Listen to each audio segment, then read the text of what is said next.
Hello student. आप सभी को स्वागत है अपने यूट्यूब चैनल आरके क्लासेस पर।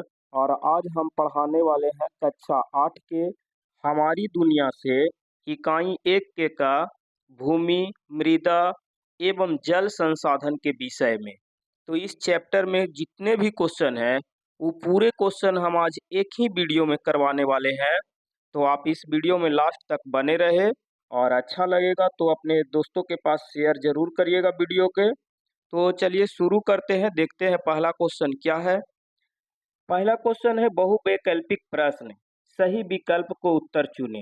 यानी इसमें 4 ऑप्शन दिया रहेगा जिसमें कोई एक सही है और उसी को चुनना है। तो पहला क्वेश्चन है, पृथ्वी का कितना प्रतिशत भाग स्थल है? पृथ्वी का कितना प्रतिशत भाग स्थल है? तो पृथ्वी का कुल जो है 29% स्थल है, बाकी में जल है। ठीक है, और देख लेते हैं अगले क्वेश्चन। दूसरा क्वेश्चन है, विश्व में सघन जनसंख्या कहाँ मिलती है? यानी जनसंख्या घनत्व सबसे ज्यादा कहाँ होता है?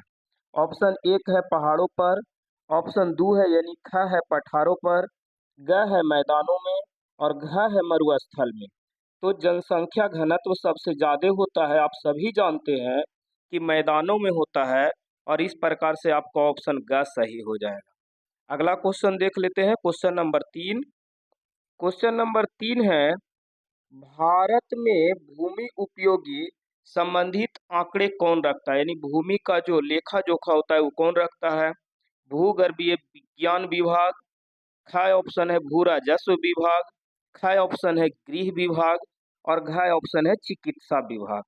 तो भूमि संबंधित आंकड़े चिकित्सा विज्ञान और गृह विभाग, ये दोनों को तो हो नहीं सकता है। तो इसका सही ऑप्शन हो जाएगा भू राजस्व विभाग। भारतीय भूमि उपयोग संबंधित आंकड़े कौन रखता है? तो भू राजस्व विभाग रखता है। अगला क्वेश्चन देखते हैं। अगला क्वेश्चन है, भूमि उपयोग के कुल कितने प्रमुख वर्ग है? भूमि उपयोग के कुल कितने प्रमुख वर्ग है? तो कुल 5 प्रमुख वर्ग है। कितने प्रमुख वर्ग है? 5। नेक्स्ट क्वेश्चन देख लेते हैं। नेक्स्ट क्वेश्चन है, मृदा में कुल कितने स्तर पाए जाते हैं? क में है 2, ख में है 3, ग में है 4 और घ में है 5। तो मृदा में कुल 4 स्तर पाए जाते हैं। मृदा में कुल कितने स्तर पाए जाते हैं? तो 4 स्तर। अगले ही सब क्वेश्चन देख लेते हैं। समुच्च रेखीय खेती करना किसका उपाय है? तो समुच्च रेखीय खेती जो होता है वो एक प्रकार से सीढ़ी नुमा खेती होता है। और ये खेती क्यों किया जाता है? का ऑप्शन है जल प्रदूषण को रोकने के लिए। जी नहीं, गलत है। मृदा अपरदन को रोकने के लिए। हाँ, आपको ख ऑप्शन सही हो जाएगा। समुच्च रेखीय खेती किया जाता है मृदा अपरदन यानी मिट्टी कटाव को रोकने के लिए। अगला क्वेश्चन देख लेते हैं। अगला क्वेश्चन है, रासायनिक दृष्टि से जल किसका संयोजन है? तो आप सभी जानते हैं कि जल के रासायनिक सूत्र H2O होता है। H यानी हाइड्रोजन और O यानी ऑक्सीजन। तो हाइड्रोजन और नाइट्रोजन तो नाइट्रोजन नहीं होगा, ऑक्सीजन और नाइट्रोजन नाइट्रोजन नहीं होगा, हाइड्रोजन और ऑक्सीजन।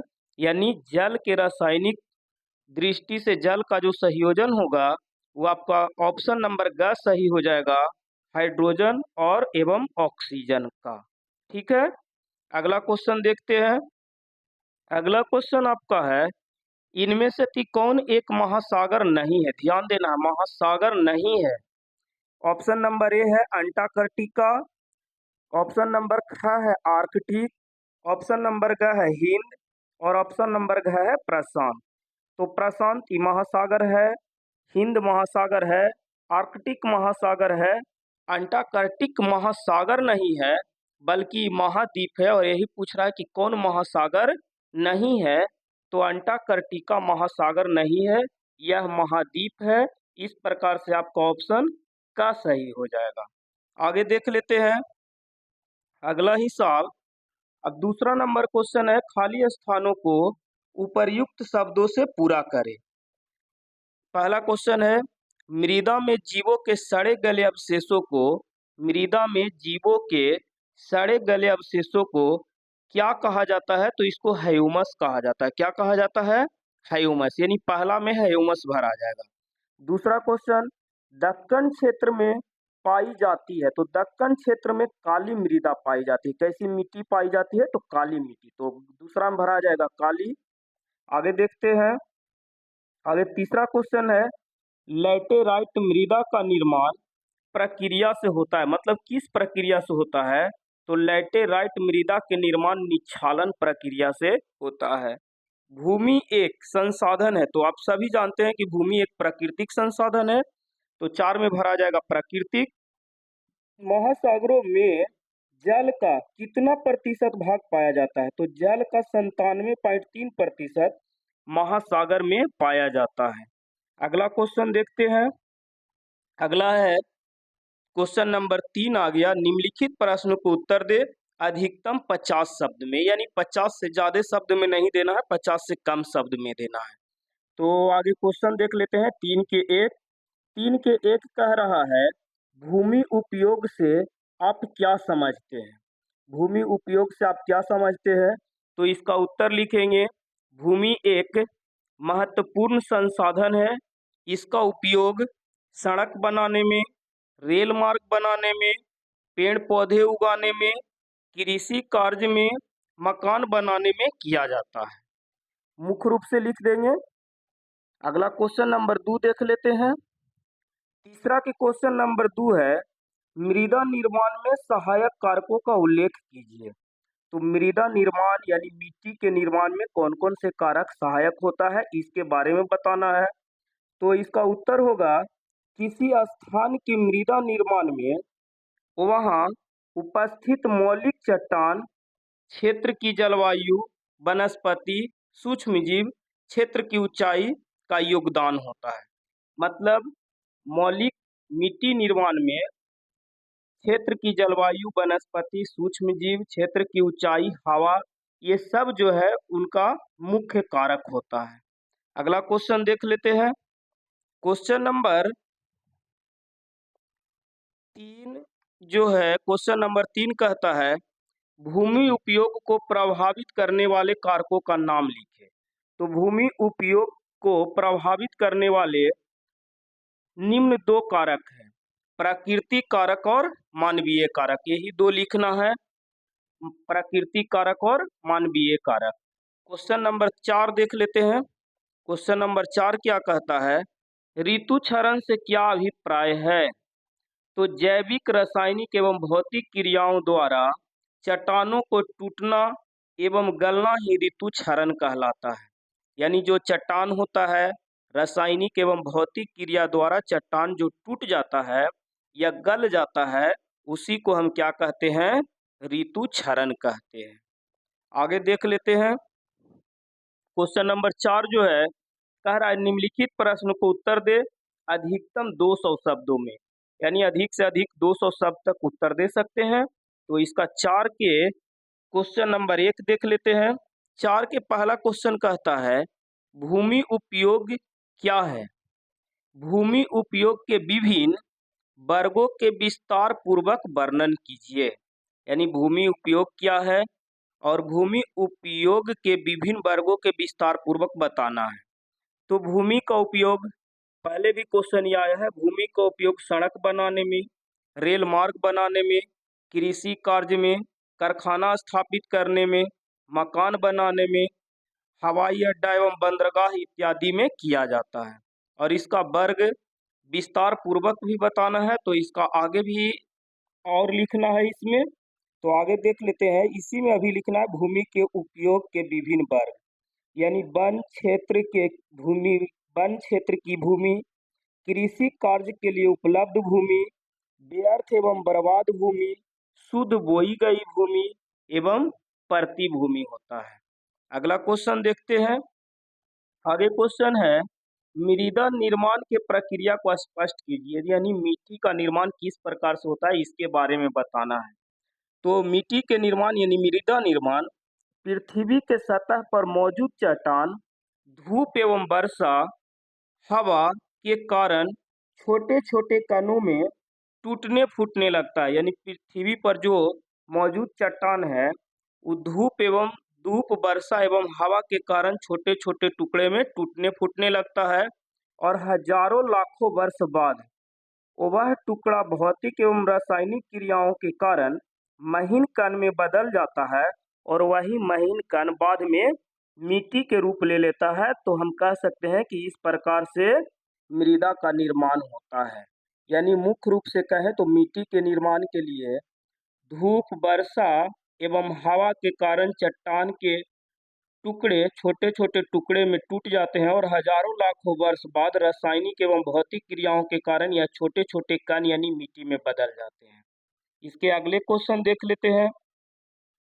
अगला क्वेश्चन कहता है मृदा अपरदन के कारक के उल्लेख करें। मृदा अपरदन के कारक के उल्लेख करें और इसके बचाव हेतु उपयुक्त सुझाव दें। तो अपरदन के मतलब आगे आप समझ लीजिए कि अपरदन के मतलब होता है मिट्टी के कटाव। यानी आपको बताना है मृदा अपरदन के कारक यानी मिट्टी के कटाव क्यों होता है और इसको हम मिट्टी के कटाव को कैसे बचा सकते हैं। तो चलिए उत्तर इसको देख लेते हैं। मृदा अपरदन की दर को प्रभावित करने वाले मुख्य कारक जलवायु, वनस्पति का विस्तार, स्थल रूप, भूमि का ढाल, मवेशी चराना इत्यादि है। इसके बचाव हेतु निम्न कार्य करेंगे। तो बचाने के लिए इसका कौन कौन सा कार्य होगा जी देख लेते हैं। पर्वतीय क्षेत्र में समुच रेखीय खेती करना, यानी पर्वतीय क्षेत्र में सीढ़ी नुमा खेती करेंगे। पर्वतीय ढलानों पर वृक्षारोपण करेंगे, यानी पर्वतीय क्षेत्र में अधिक से अधिक वृक्ष लगाएंगे। बंजर भूमि पर घास लगाना, यानी बंजर भूमि जहाँ है वहाँ पे घास लगाएंगे, जिससे क्या होगा कि पानी आएगा तो मिट्टी के कटाव कम होगा। फसल चक्र तकनीक को अपनाना, यानी बार बार एक ही फसल एक खेत में नहीं लगाना चाहिए। प्रत्येक फसल हर साल बदल बदल के लगाना चाहिए। जैविक खाद के प्रयोग करना चाहिए और अधिक से अधिक पेड़ पौधे लगाने चाहिए। इस प्रकार से हम मृदा अपरदन यानी मिट्टी कटाव को रोक सकते हैं। आगे क्वेश्चन देख लेते हैं। अगला क्वेश्चन यानी क्वेश्चन नंबर 4 है जल प्रदूषण के कारकों का उल्लेख करें। यानी जल प्रदूषण किन किन कारणों से हो रहा है उसका उल्लेख करना है और इसे दूर करने के उपाय का वर्णन कीजिए। यानी जल प्रदूषण को हम कैसे रोक सकते हैं। तो जल प्रदूषण के निम्न कारक है घरेलू कूड़े कचरे को नदी में फेंकना, यानी घरेलू कूड़े कचरे जो निकलता है हम लोग नदी में फेंक देते हैं, जिस कारण क्या है कि जल प्रदूषित होता है। मृत शरीर को नदी में फेंकना, यानी कोई भी जीव जंतु मर जाता है गाय भैंस उसको हम लोग नदी में दहा देते हैं, जिस कारण जल प्रदूषित हो जाता है। 3 है नदी में जानवरों को धोना, जानवर को हम लोग नदी में ले जा करके धो देते हैं, जिसके कारण भी जल प्रदूषित होते जा रहा है। नदी में कपड़ा धोना, स्नान करना, यानी हम लोग नदी में जो कपड़ा धोते हैं या स्नान करते हैं इसके वजह से भी जल प्रदूषित हो रहा है। अब जल प्रदूषित को जो हो रहा है उसको हम लोग कैसे रोक सकते हैं इसका उपाय भी बताना है। तो इसके बारे में देखते हैं। इसे दूर करने का उपाय यानी जल प्रदूषित रोकने का उपाय वर्षा जल का संग्रह करना, यानी वर्षा जल होता है उसको आप संचित करिए संग्रह करिए। जल का समुचित उपयोग करना, जल जितना आवश्यक है उतना ही उपयोग करिए, ज़्यादा से कम जल का उपयोग करिए। जल का पुनः चक्रण तकनीक को अपनाना, यानी जल को जिस जल को हम उपयोग किए हैं उसको फिर से उपयोग करें, ऐसा तकनीक अपनाना। आगे क्वेश्चन देख लेते हैं। क्वेश्चन नंबर आगे है 5 नंबर जल संकट क्या है और जल संकट के लिए जिम्मेवार कारकों का उल्लेख कर इसे दूर करने के उपाय का विवरण दीजिए। यानी आगे बताना है जल संकट क्या है और जल संकट जो है उसके लिए जिम्मेवार कौन है और इसे दूर करने का उपाय क्या है। तो जल का अति दोहन, यानी जल हम लोग कम से ज्यादा खर्च कर देते हैं जिसी को कहते हैं अति दोहन। तो जल का अति दोहन हो रहा है। जल का दुरुपयोग हो रहा है, यानी सही से उपयोग नहीं हो रहा है। जल का प्रदूषित होना ही जल का संकट एवं इसके कारक है। तो जल के संकट के मुख्य कारण है जल का अति दोहन, यानी जल का खर्च आवश्यकता से ज्यादा करना, जल का दुरुपयोग करना यानी जहाँ जरूरत न है वहाँ भी जल बर्बाद करना और जल को प्रदूषित करना ही जल संकट कहलाता है। और इसका मुख्य कारण यही है। जल संकट दूर करने के निम्न उपाय है। जल संकट को हम लोग दूर किस प्रकार से कर सकते हैं? तो वर्षा जल के संग्रह करके, पेड़ पौधा लगाकर, जल का समुचित उपयोग करना, जल का पुनः चक्रण उपयोग करना और जल संरक्षण का महत्व बताना, ये सबसे ज्यादा जरूरी है। यानी लोगों को बताना है कि जल क्यों महत्वपूर्ण है, जल क्यों बचाना है, इसके बारे में लोगों को जागरूक करना है। आगे क्वेश्चन देख लेते हैं। अगला एवं लास्ट क्वेश्चन है, भारत में पाई जाने वाली मृदा का संक्षिप्त में वर्णन कीजिए। यानी भारत में किस किस प्रकार की मिट्टी पाया जाता है इसके बारे में बताना है। तो भारत में जलोढ़ मृदा, काली मृदा, लाल मृदा, लैटेराइट मृदा, पीली मृदा, मरुस्थलीय मृदा, पर्वतीय मृदा पाए जाते हैं। तो ये मुख्य रूप से भारत में मिट्टी पाए जाते हैं। और इस चैप्टर में इतना ही क्वेश्चन था और हम पूरा क्वेश्चन के उत्तर करवाने की कोशिश किए हैं।